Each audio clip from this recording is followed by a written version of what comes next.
This is our first time speaking on YouTube Live. I'm super excited to have Christian Harris joining me. This is so cool. I love it.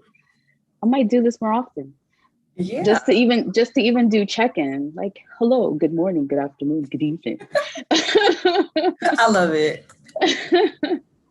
All right, so we were talking about real estate, just like really quickly, the real estate aspect, because I still want to get into mental health conversation. Right. So you were going to tell me about your thoughts about Black people in the real estate space. Right. Okay, so there was a particular stereotype that I had prior to going out on medical leave from my day job.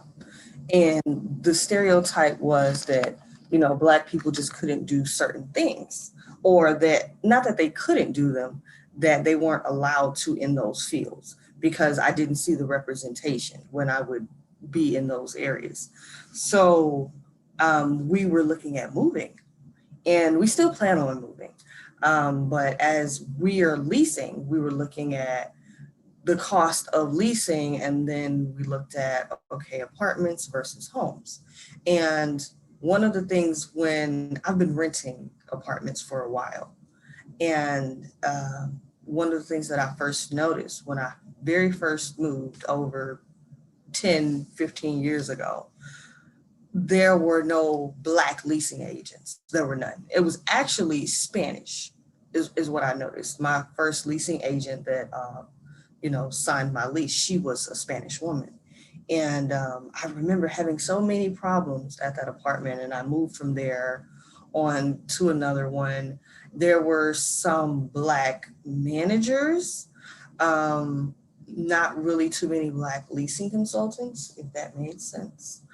And then upon the last time, well, not last time, but one of the last times I moved, I started to see more Black people.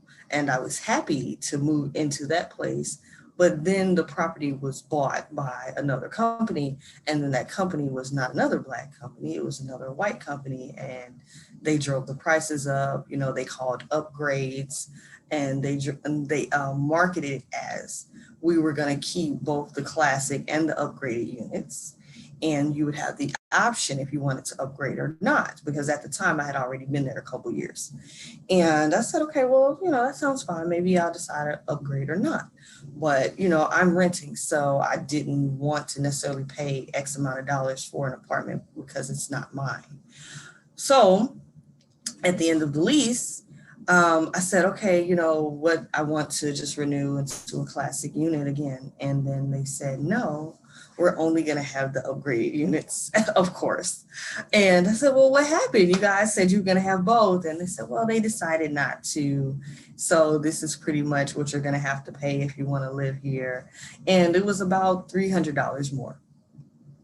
And it was already a tiny 1-bedroom apartment. It was just a great location. So I moved from there into another community, and I started to see more Black people, but it wasn't what I was expecting. And it was a great management, is what I'll say, but there was a little bit lacking as far as like the communication went. So when I moved again, I started to see more and more Black people. And I'm like, oh, wow, like we are doing this, right? So once I started to look at rental properties, rental homes, I started to see that there are now Black tour coordinators. There are Black leasing agents that will actually go meet you at the property, take you on tours.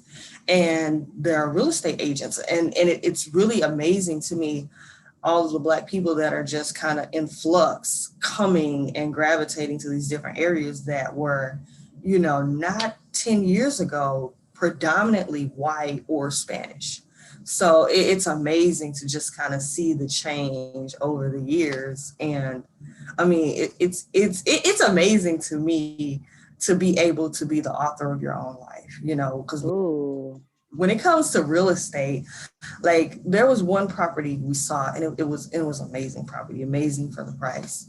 It just didn't have what I was looking for. But the guy that was the tour coordinator, you know, it was pretty much his office. He was in the home. He had his music going. He had his food. You know, it was just his space, just him by himself. And, you know, it was just like, wow, the freedom, you know, that you could possibly have to go in that field and just do what it is that you want to do in that field and be the author of your own life. I think it's great. It made me want to consider it. Wow. You know, there's so many levels, and I wanted you to tell that story because I feel like it resonates with a lot of Black people. Like, we have to see more of us in certain spaces to feel comfortable. And that kind of goes with the thinking of mental health, that we have to feel comfortable in particular spaces in order to feel that we matter in that space. So like, let's say, for example, going to therapy.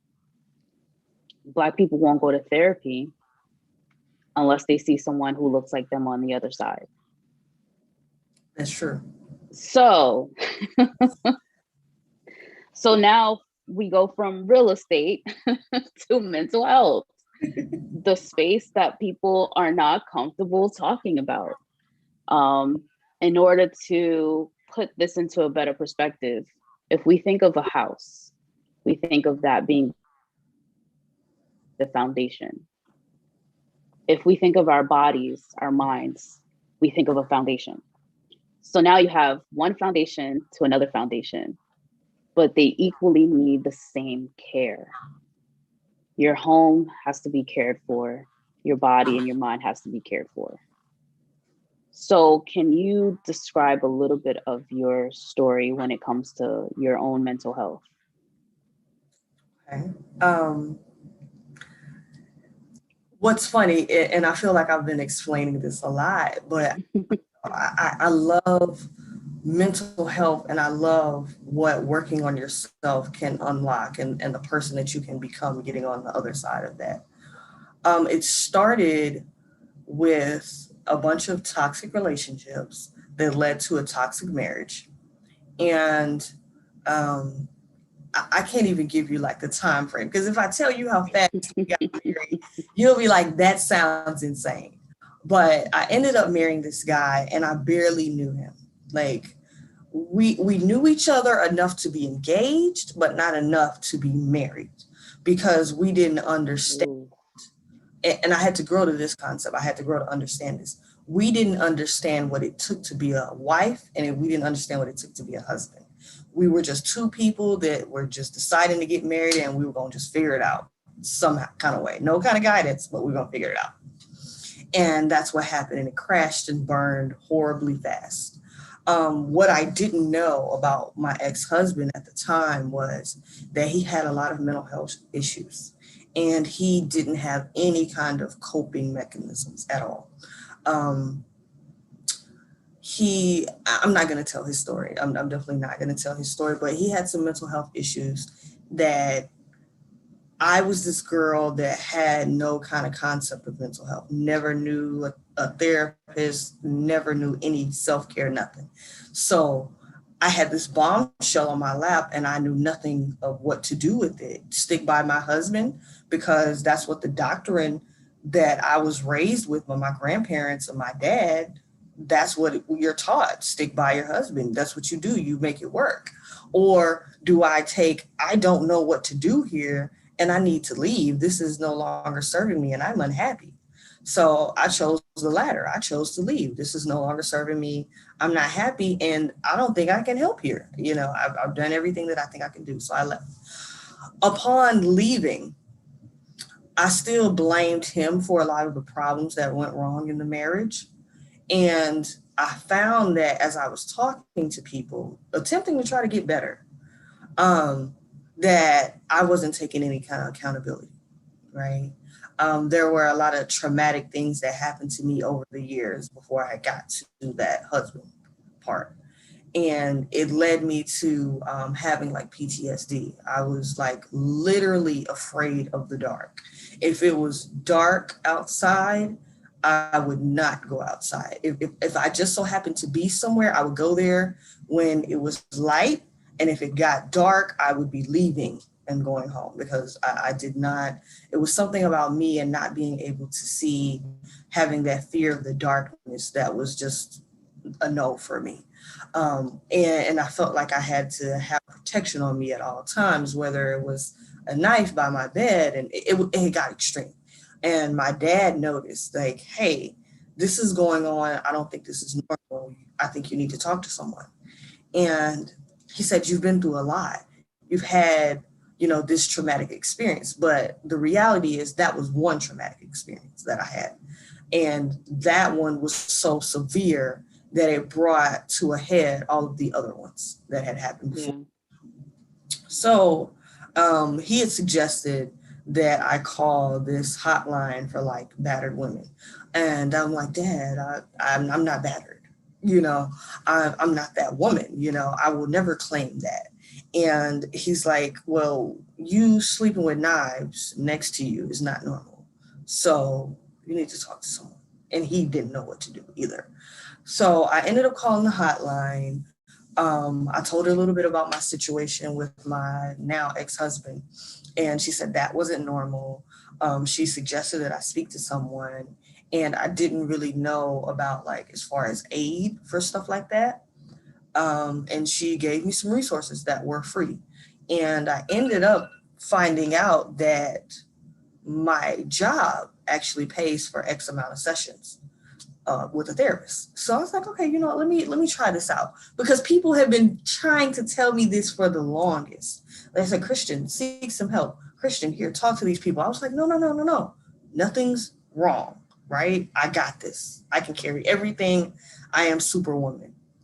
And I began that process. And I remember the day they asked me, would you prefer a male or a female? Do you have a preference on nationality? And I said, can I have a Black woman, please? That was my statement. Would I have cared whether she was a certain age?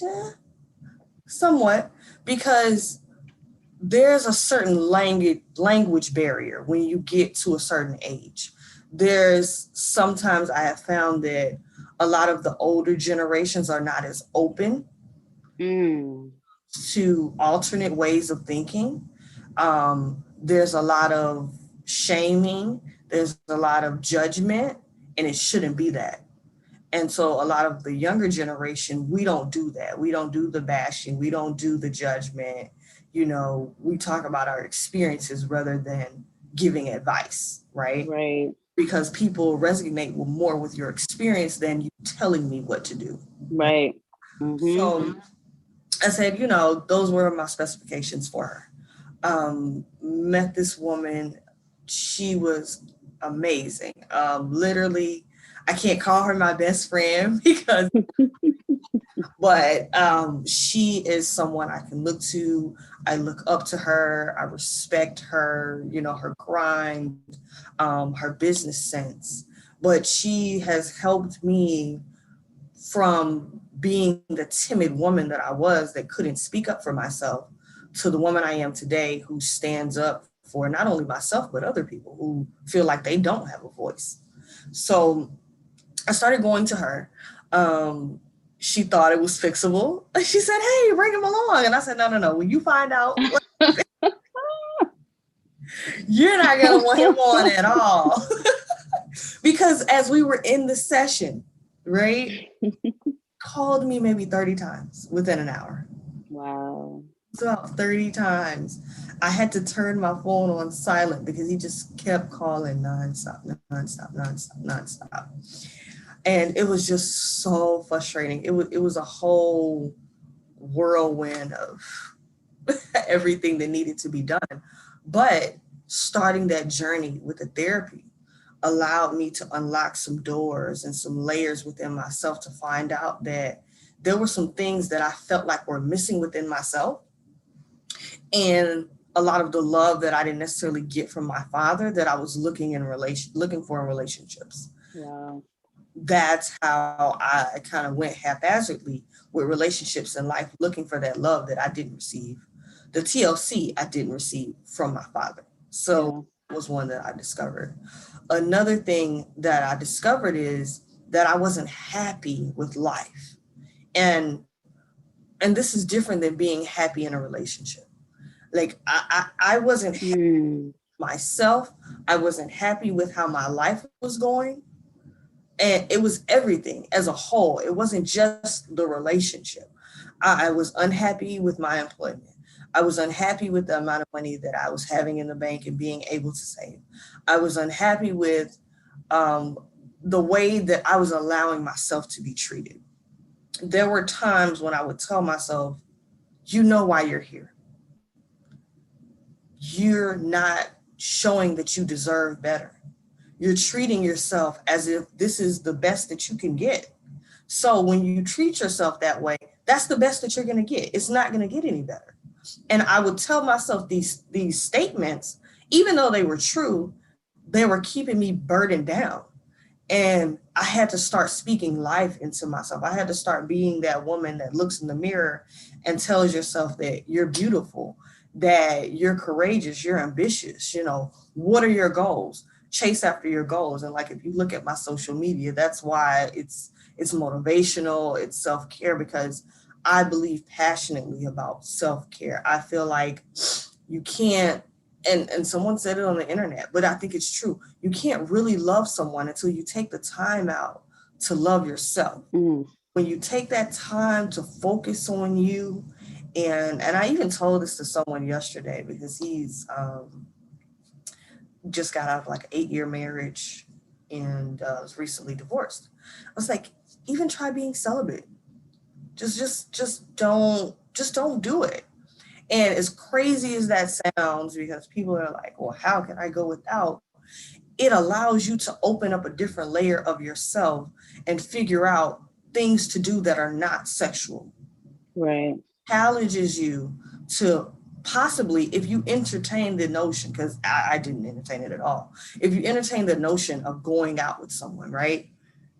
What can we do that doesn't involve being sexual or being in an intimate act that could lead to that? To push you into thinking, okay, let this person get to know the real me.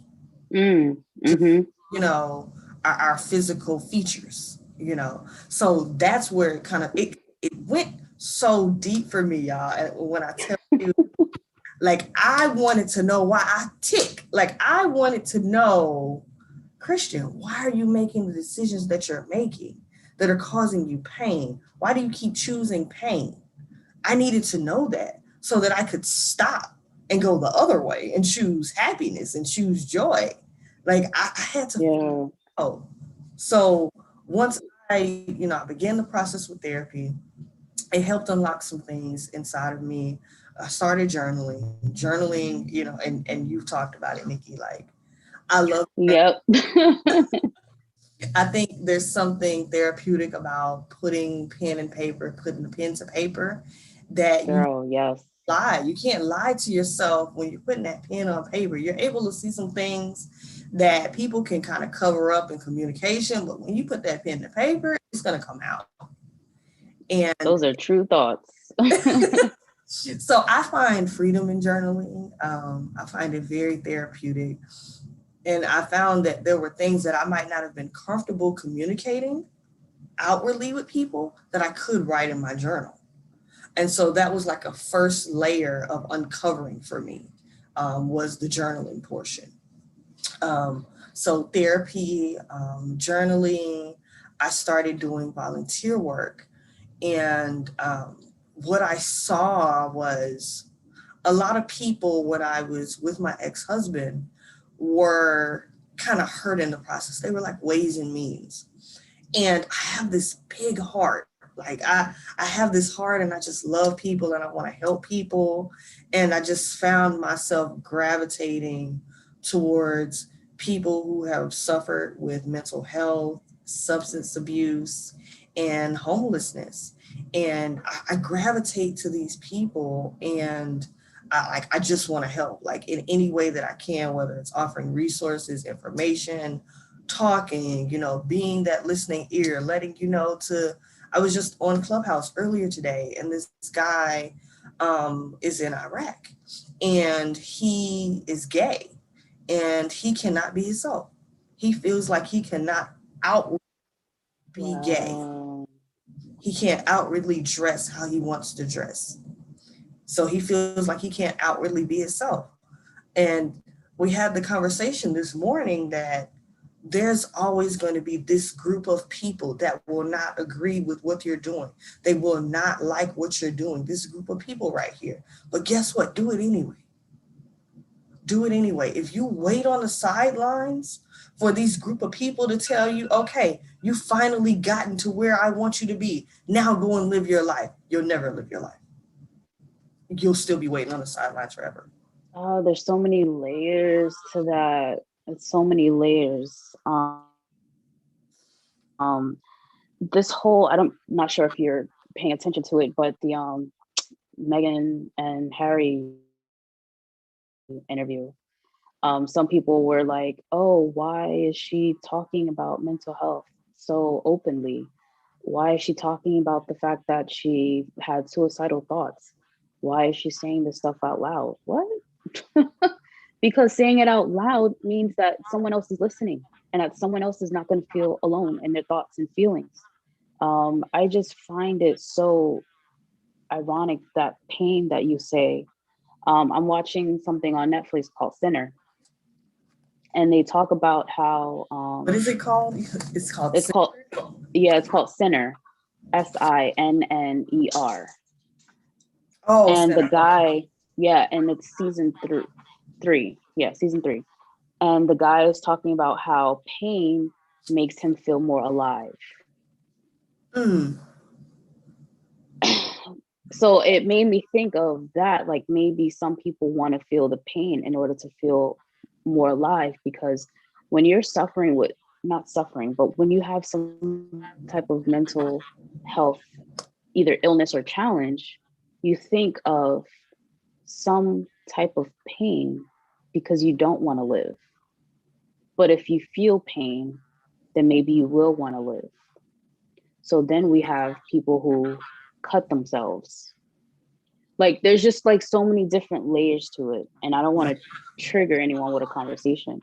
No, you know what? But pain is comfortable.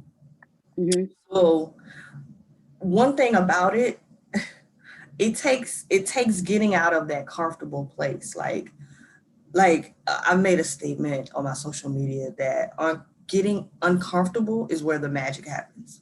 Mm-hmm. Because you allow yourself to like make a conscious decision to choose, we can call it right or wrong, good or bad, whatever, but you make a conscious decision to choose, make a choice. Like when you get into a chaotic situation, once you're in that chaos for some time, it becomes the norm. It now is normal. That's how people stay in abusive relationships for years, Mm-hmm. decades. That's how people are molested for years, because that pain now becomes comfortable. It's no longer, okay, it's this thing that happened once and it never happened again. It's continually happening. So now you feel like this is my life. Right. It's normalizing trauma. Exactly. And so it's really about like getting comfortable with being uncomfortable. Like, yes, is it going to hurt? Yes. Is every fiber in your being going to tell you to go back? Possibly. But maybe look, if you believe in a higher power or source, look at doing something different. Lean on that. When I left my ex-husband, everything in me told me, you're running away, you're being a coward, you're taking the easy way out, even though I had dragged to the mud, like to the last bus stop on this bus, and there was that little moment of doubt, And I said, God, please let me know I'm making the right decisions, right? And he ended up telling me, I'll never forget. I was at work and he was calling all day long. And I finally picked up the phone and I said, can you stop calling me? I'm at work. And he said, I never loved you. I was just using you. You know, and he said some other very derogatory things, and I'm not going to mention it. But it was like, thank you. Thank you for that confirmation. Because even though I know what you were saying was meant to hurt me, it was what I needed to hear in order to move on. I told him, I said, thank you for making this so Girl. easy. Thank you for making this so easy. Now I don't even have to worry about blocking you. Now I don't have to worry about blocking your family. Now I don't have to have any of that fear anymore that am I possibly making the wrong decision? I put that question out into the universe and I got back exactly what I needed. 0.5 seconds, I was told, no, close the door. Ooh. Close it, nail it shut. And that's what I did. Wow. How often do we pray for confirmation? Oh, man. Sometimes we're afraid. Sometimes we're afraid for the answer. I mean, I was telling myself that I'm praying this whole time. But sometimes we're afraid to receive. Like, the negative energy might be that man. The negative energy might be what you're doing. And sometimes we are not prepared to hear that answer that, oh, maybe it's me. Maybe it's something that I'm doing. And maybe it's something to check myself on. And we don't pray for that knowledge to know the difference because a lot of people want to live in that ignorance. Yeah. Say ignorance is bliss. I don't believe it. Ooh, girl. This was a whole read of a discussion. And I'm glad we had it. There have been plenty of times where, you know, that strength factor is missing to receive something, to receive that message, to receive that word. And I think it was a moment where I was like, okay, are you supporting me or are you not supporting me? Just let me know so I won't be disappointed. And I think that's kind of what you got. That's kind of what you got. Like, hey, you love me or you don't. You're riding with me or you're not. And you got your confirmation. And now you're like, all right, I'm out.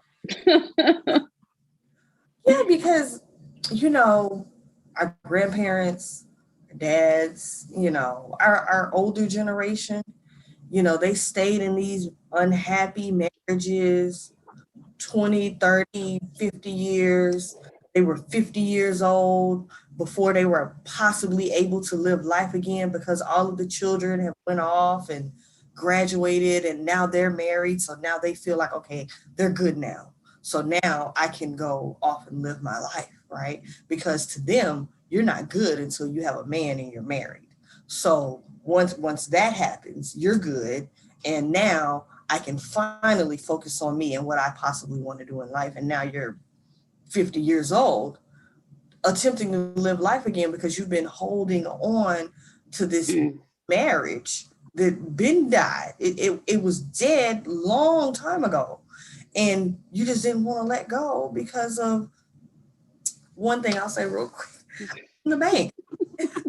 and I have to say this right in the middle of that because I was in the bank and I was sitting there starting over my life, literally getting a whole new bank account, and I'm sitting there in shame, don't want to look at the lady, and I say, you know, I'm just so down because I got to start over. And she says, you know, what happened? And I said, well, I got a divorce. And she said, oh, that's it? I've had a couple of those. You'll be all right.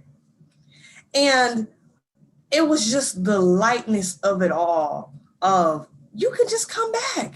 You can just start anew. You could start your life all over again and you can have a better quality of life than the one that you previously had. Like The Christian that was with him, I don't know who that person was. Like, I don't know who that girl was anymore.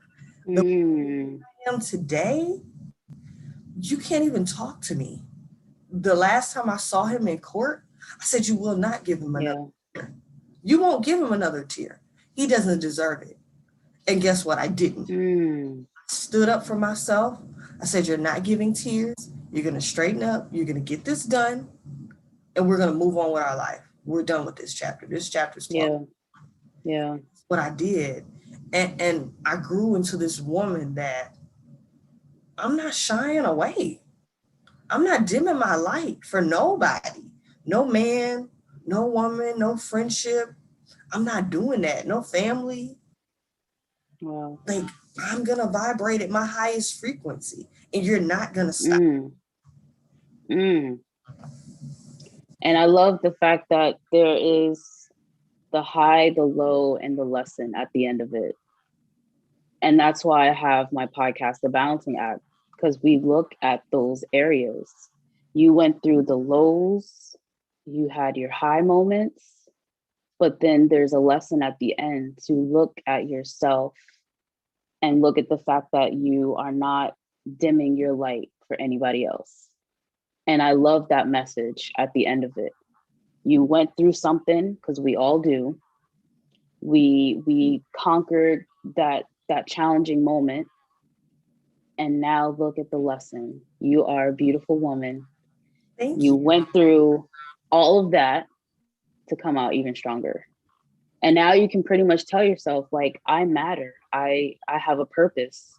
I'm doing all of the things that I need to do for my self-care, for my mental health, and so much more. And that's the bigger, best picture in the end. To do you, boo. You are right. I love it. Love this conversation. This was really nice. And I know that you gotta go and I gotta go. But I would like to do this again. This was fun. Yeah, me too. I would love I gotta send this to my mom. I don't know how to invite people to watch, but I'm definitely gonna probably like cut the video up or something. But I love the lesson at the end of it. And I would say to anyone that's going through something, really sit with yourself, think about the things that matter to you, and heal by being alone. that part. Yeah, because I had to do that.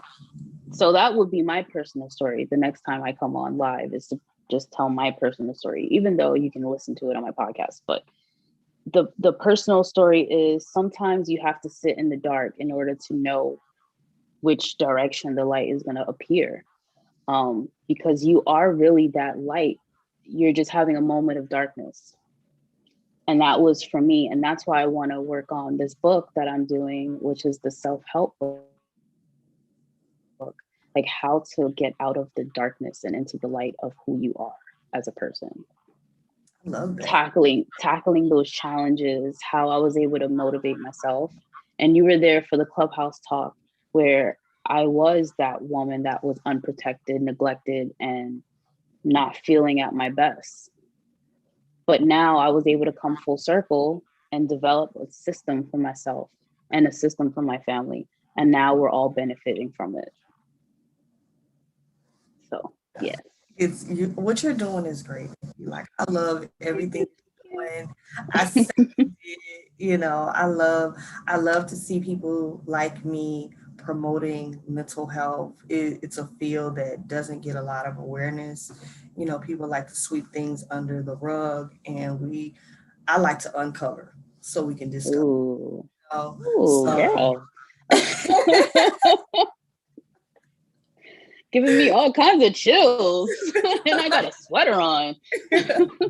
But that's the kind of person I am. Like, I want to expose that hurt so we can heal, and I want that for all of us. Like, I want us to be able to have better quality relationships. I want us to be able to communicate effectively. And the only way we can start doing that, if we can start bridging those gaps with the mental health awareness. Yeah. Don't start the conversation nothing is gonna change. So I commend you on everything that you do. Thank you for allowing thank me you. to be a part of your show. Thank you. Thank you. I appreciate you. And I know we didn't really get to touch too much into your business, but maybe we'll save that for the next one. And you can just tell everyone where they can check you out. Definitely. And definitely follow me on Instagram, BOSSC_unlimited.20. That's bossy unlimited.20. I'll put it in the chat too. Oh, you have a way to chat? Can you see my chat that said this is a test? No. I don't know if it's gonna end up showing on you or not, but we'll figure it out. The chat. But I'm definitely looking to kind of have these talks. I just have to be consistent. Okay. And that's the area of my life that I'm not always as consistent as I want to be. It's okay. But I'm a work in progress. Right. Just do what you can and don't worry about the rest. Thank you. Well, I enjoyed too, and I look forward to the next time. Nice. Hold on. Cool. Okay, so I figured, wait, I don't know how to end it. I don't know how to end it on here. But either way, if I end it, then that means we're done. Pretty much, I think. Yeah. So have a great day. Thank you. And we'll chat later. I actually have a 2:00 on Clubhouse. I know it's probably gonna mingle into your schedule, but the 2:00 talk that I have on Clubhouse is mental health. I think it's mental health hacks. Oh, nice. So it's kind of like how to find outlets or resources with depression, anxiety, and all that stuff. Nice. Send me the flyer. Yes, I will, because I'm actually gonna be a co-mod with Pamela. I forgot her last name, but she was on the first women's summit that happened on Clubhouse. Okay. So it's gonna be a very interesting conversation. Okay, yeah. Definitely send me the information and I'll share it.